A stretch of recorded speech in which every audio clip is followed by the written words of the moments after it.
সে কি, যুবরাজ কি মজেছে কোনো বারবনিতায়? অনেকটা তাই, তবে সে কোনো গণিকা নয়, আপনার যুবকের প্রেমিকা। সে কি কথা?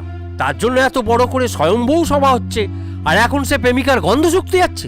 হ্যাঁ পুষ্পরাজ, দেখছেন না শুকতে শুকতে যুবরাজ কেমন দিন দিন শুকিয়ে যাচ্ছে, দিনে 2-3 লিটার জল খাচ্ছে। ঠিক বলেছো মন্ত্রী, যুবরাজের সাথে তো কথা বলতে হচ্ছে।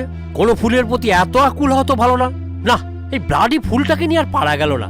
কোথায় সে আছে এই অঞ্চলে? হ্যাঁ পুষ্পরাজ, তাকে পাবেন মগডালে।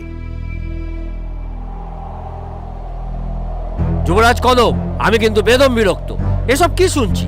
তুমি নাকি কোন লাল কুসুমের প্রেমে ভীষণভাবে আসক্ত? হ্যাঁ পিতা, তবে সে কোনো কুসুম নয়, সে এক পরিস্ফুটিত পুষ্প। তাই নাকি? তা কি নাম তার? বৃক্ষ পরিচয় বা কি? পিতা, তার নাম গোলাপ, ভালোবেসে ডাকি রোজি। সে কোনো বড় গাছের ফুল নয়, but she makes me crazy. আচ্ছা, তাই বুঝি? তার মানে দেখা সাক্ষাৎ হয় রোজই? হ্যাঁ পিতা, আমাদের প্রণয় বেশ পুরনো, পুরো 9 দিনের রিলেশন। 20 বেলাতেই সে মন চুরি করেছিল, এমনই তার আকর্ষণ। দেখো বাবা কদম, আমি বুঝতে পারছি তোমার প্রেমের পরিস্ফুটন, কিন্তু তুমি আমার পালিত পুষ্প হলেও মালির মতোই যত্ন করে তোমায় আমি বড় করেছি, কোনো ত্রুটি রাখিনি। তাই আমি চাই তোমার যে হবে সহপুষ্পিনী, সে যেন রূপে গুণে গন্ধে সর্বশ্রেষ্ঠ হয়।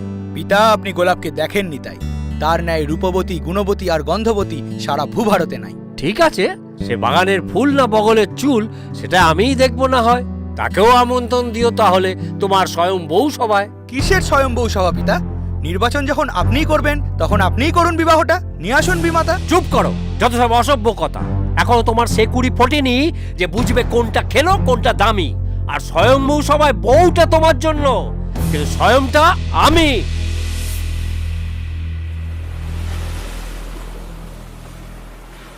এ কি করলে কদম?